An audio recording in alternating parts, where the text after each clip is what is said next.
Hey guys, welcome back to another video. Today, I'm going to be talking to you guys about bobwhite quail, since they're out here being so chatty. And I've also had a lot of questions about how I raise my bobwhite quail in general, how do you do it? And this is what I raise them in. We've done videos on it before, and I know that a lot of you like the quail content, so I figured I'd bring you a how-to and how I take care of my bobwhite quail.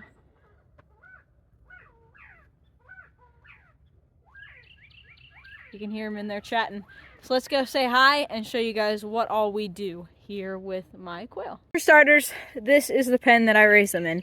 If you guys want to see a full tour, a full video on how this is like built and a full tour on it, go ahead. I've got like 2 videos on my channel.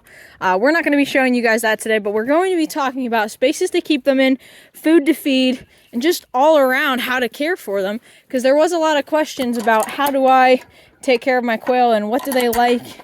So first let's get into, there are different types of quail. That's a very important key here because different types of quail require different types of needs. Bobwhite quail specifically are a more wild bird. There are other breeds if you wish to keep them for hatching and meat purposes. Coturnix quail, Coturnix, however you want to say it, they are one of the more docile breeds, more domestic.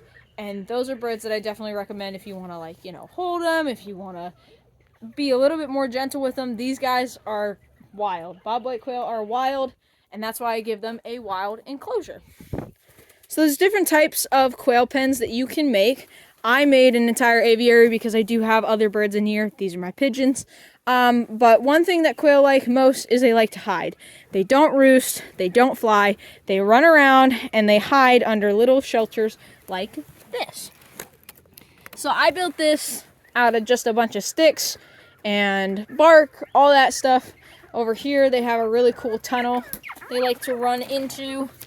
Sometimes they lay eggs in here, but you can see there goes a little quail right there. And so yeah, I provide them with shelters that they can always run under. Even though they have fence over top, they still like to run and hide. It's just something that bobwhite quail enjoy.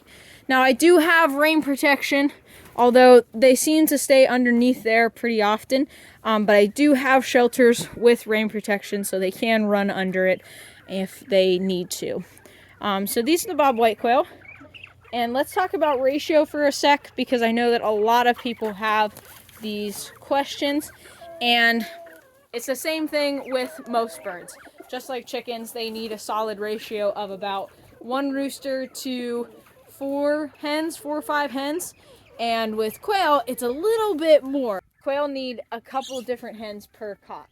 And so what I have right now is a setting of 3 cocks, and this is kind of a questionable thing. I actually didn't know I had 3 in here, and I think there's only 6 hens.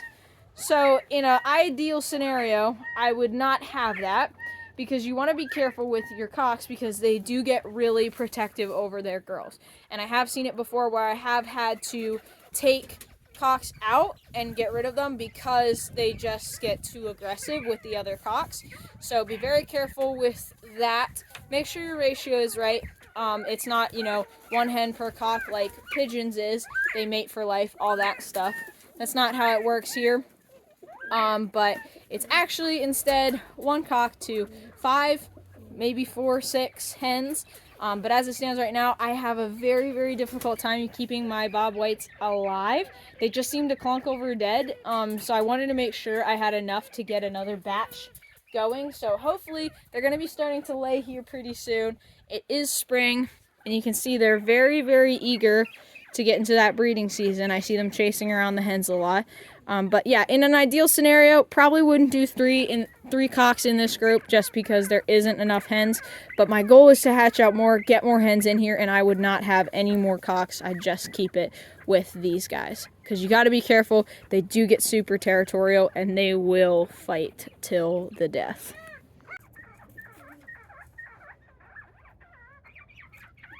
So another thing with quail is you got to be very careful with handling them. Bobwhite quail specifically.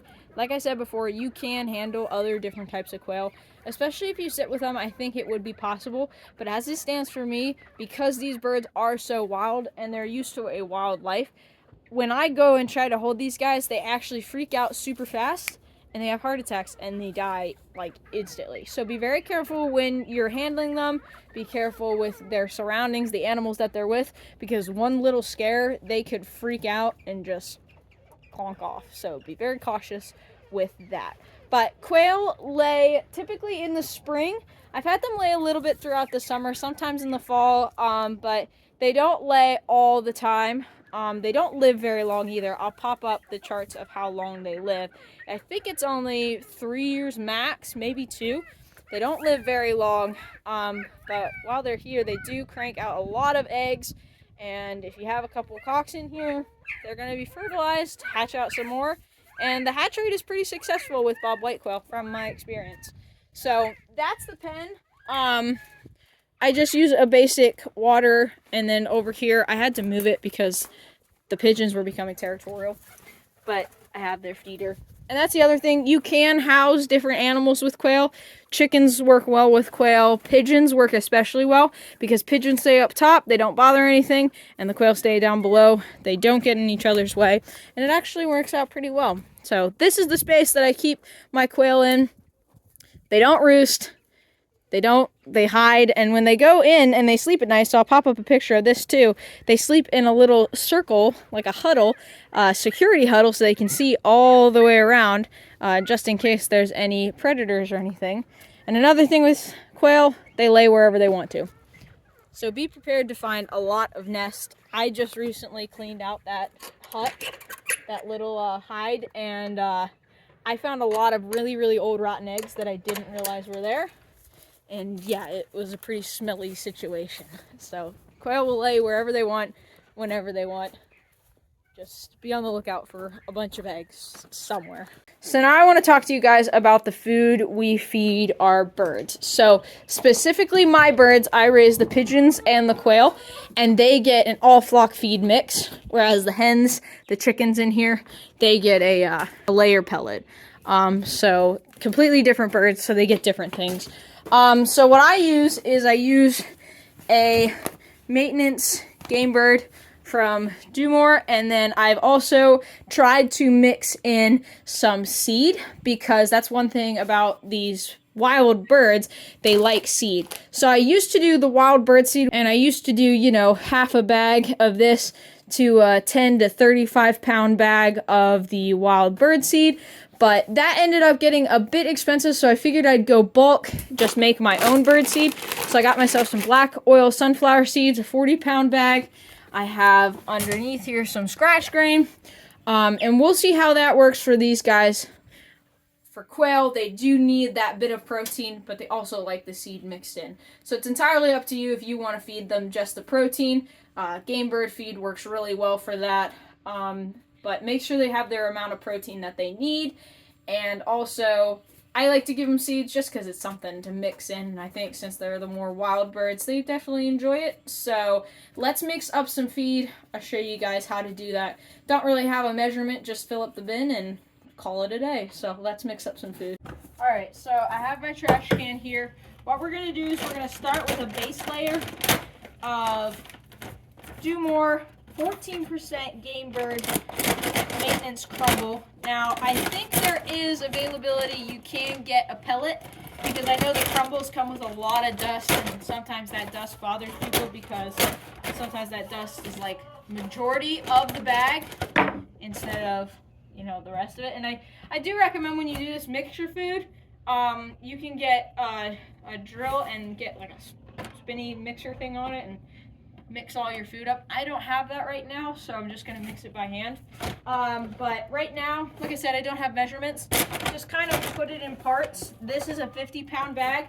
So for right now, we're just gonna dump a bit of it, add some scratch grain, add some sunflower seeds, and then we'll mix it all together.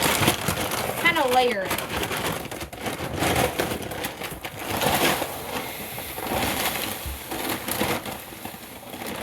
Next 40-pound bag of sunflower seeds.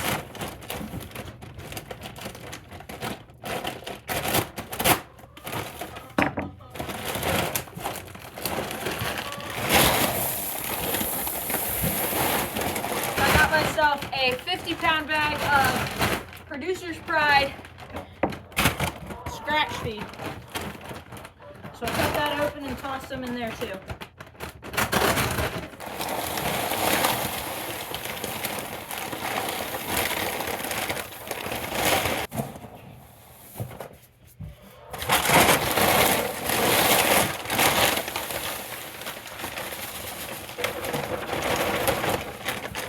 In an ideal world, I think measurements would be 50-pound bag of maintenance game bird feed, split the 40-pound, split it at 20, try to get 20 pounds of seed in there, and then also split it to 25 pounds of scratch feed, and that'll fill you up the majority of your scratch feed. So we'll just take the rest of this and the other remaining bag of do more maintenance feed.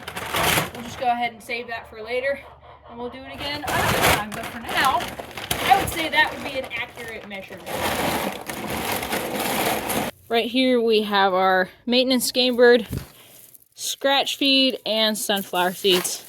What you're gonna do is you're just gonna mix all that in there so it's pretty well stirred. And now the pigeons and the quail should be good for another like 3 months. Like this lasts them forever. Quail don't eat a lot. They forage more than anything. So yeah. This is the feed just to show you. Producer's Pride scratch grain. Do more maintenance game bird. And you know, your normal roll wing sunflower seeds.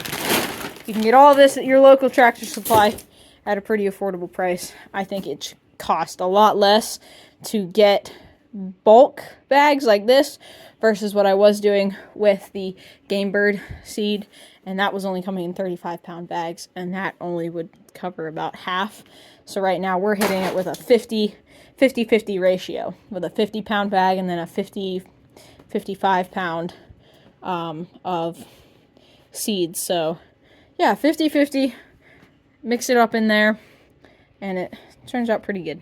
Here you go, guys. I actually found a bag. So this is what I was buying, and you can see it's got the scratch, it's got the sunflower seeds in it, but it was only at a 35-pound bag for like 10 bucks, and so I like doubled the size with a less price, because I think I don't know the price exactly. If you guys want to see it, I might pop it up here.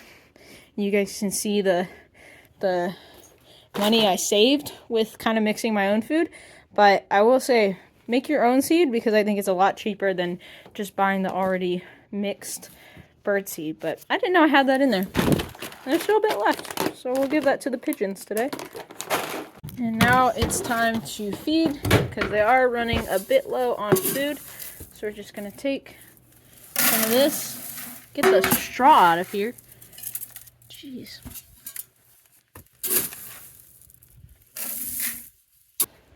Got a bit of leftover bird seed in here too, and we'll throw that to them. But we'll take this out to the quail and see what they think.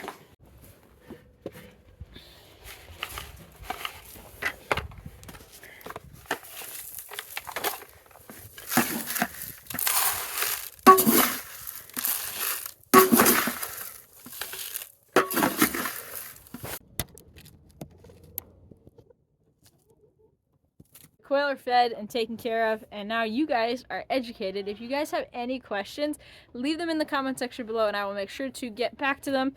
If you guys want to check out the tour of this aviary so you can build one yourself, I will have a link to it at the end of this video. Thank you guys so much for stopping by. I hope this inspires you to get some of your own quail. They're super easy, very basic to take care of, and we love having them here. So thank you guys for watching, and we'll see you in the next one.